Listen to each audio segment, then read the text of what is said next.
Metallica. Last year you were here as well. Then you began the show with a great sentence, "It's a great day to be alive." And that sentence was the good sentence to describe the gig. You really enjoyed being there on stage. Now, is that a result of the fact that, yeah, there's nothing to prove anymore for Metallica? You've done it all, world domination? Is that why it is? Yes, that was our quest, to dominate the world, and now we feel better about it.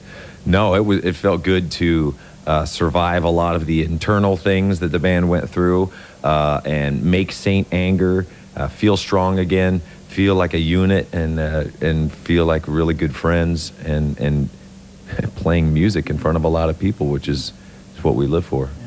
Now, you've got an immense amount of songs. You got a huge back catalog. Now, the thing the fans always want to know is what songs will they play? How do you pick these songs? How do you choose them? Well, we just write out all the songs and put them up on the wall and throw darts. No. I mean, there's a lot of different ways. Usually, we'll play songs that are suggested to us by fans. We'll play songs that maybe we feel like playing. We'll play songs that are just staples of our set. You know, songs like Master of Puppets, Nothing Else Matters, that sort of stuff.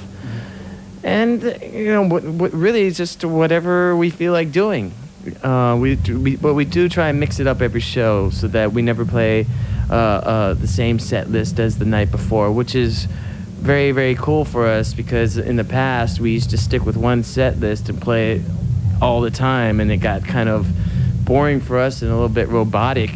But now that we've mixed it up a little bit, it keeps our attention, holds our attention pretty well, and makes the shows definitely more interesting and more exciting for us as well as the fans.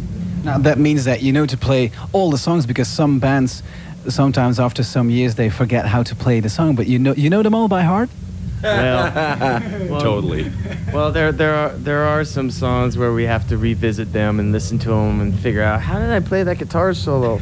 I mean, one time I couldn't figure out how to play this one guitar solo, and I had to send someone out to get a Metallica songbook, and I had to read the music to figure out how I played one certain guitar solo.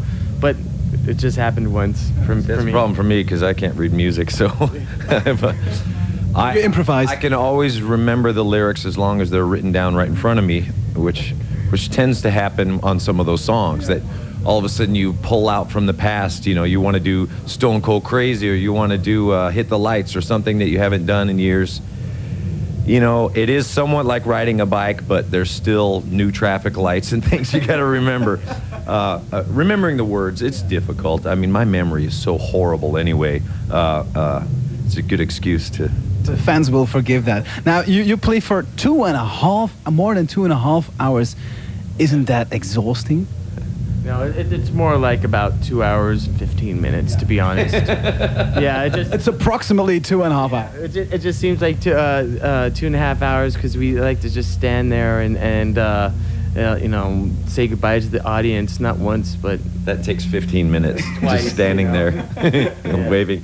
I'd like to thank each and every one of you. Thank you. Personally. You. But isn't it exhausting being so for that amount of time on stage? Performing is something, that takes a lot of a man's body. Yeah, well, yeah. It takes a certain amount of energy, and I rely a lot on, taking care of myself on the road, and we're all doing pretty good at that.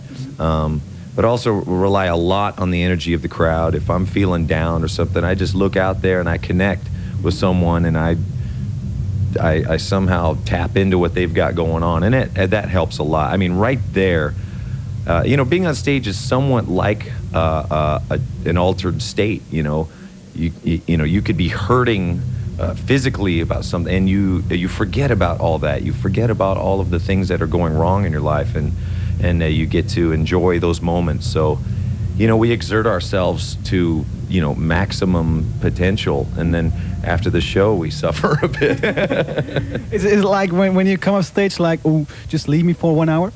Oh, it does take some time to kind of come down and relax, because I mean, like James said, when you're up there, I mean, the audience the energy that comes off the audience is just so immense. It really gets your heart pumping and the adrenaline flowing.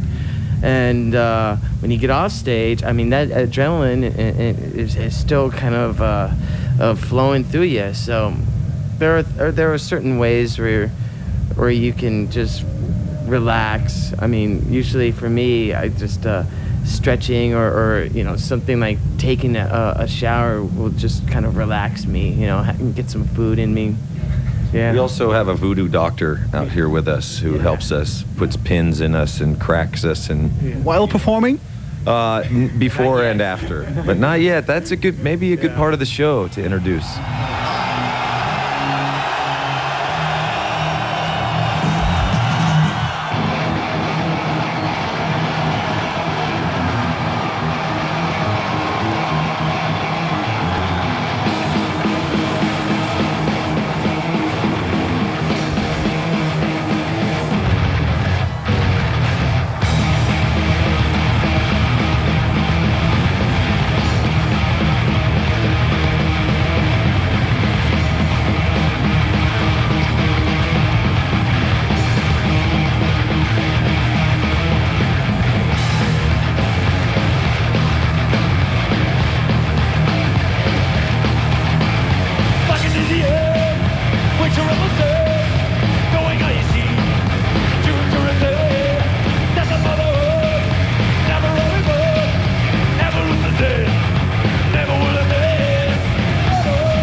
Toured a lot with this new album again. I mean, you've all your life you've done nothing else than touring, but apparently there's some new material coming up, if I'm not mistaken. So will this tour end soon and you will be writing some new stuff, or will you be writing new stuff while touring?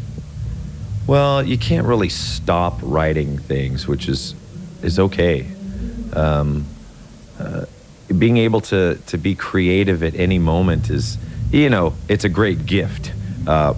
When you can't turn it off, it's awesome to feel that. And then there are times when you want to access it and it's not there, and you try not to freak out either. It will come back to you. But on the road, it seems like I feel whenever I'm really feeling good about life in general, being creative is a lot easier. And being out on the road, there's a lot of material that we're just coming up with in the rehearsal room. We have a little jam room that we kind of take the needles out and break the rust from the night before. And usually it starts with a riff. Someone comes up with something, and then we start jamming, and it really helps inspire the gig too, because we feel that there's a meaning why we're together, and a magic between us still after 22 years. About touring in Europe, I once heard that sometimes you fly over your family to Europe, that they all stay at one place in Europe, and that you fly from that place to another place to do the gigs. Is it correct? Yeah. What we do is we base in one city, and we'll plop, the whole center of like, you know, family or whatever, and we'll fly out to shows, and then after the show is done, fly back to that base. We just call it basing, you know, like, you know, we base in Paris, sometimes we'll base somewhere in Italy, or we'll base out of London or whatever, and just fly to the show and then fly back directly after the show. So it's nice because you're actually in the same bed for about a week or so. You can unpack your bags. You get some sort of familiarity with your surroundings. You know, you can actually make plans in that city for like a few days in advance and do it. You know, so it kind of helps maintain some sort of balance while amidst all this craziness. Do you then as well have the time for your own, like for example, you collect old guitars? Do you sometimes go out to look for shops to find that one missing collector's item guitar? Well, I have a problem with that. One of my things that one of the vices I'm working on is collecting things. You know, there's something about I get in a mode. I think if I collect all of a certain thing, that I will be a whole person or something, and it's so insane. But you know, I love cars. I love guitars. I've been on collecting pictures of angels out here in cemeteries recently, and collecting antique crucifixes. And you know, you go into certain towns and you just get on a kick about something, and then it gives you something to do while you're on tour. You know, so. You know, buying a nice camera and going out and taking some cool pictures has been what's happening this time for me. Okay, I hope you find some nice things to photograph. Thank you very much for dropping by Metallica. Are you with Metallica? Then give me an M. I said, give me an M. Give me an E. Give me a T. Give me an A. Give me an L. Give me an L. Give me fuel. Give me back.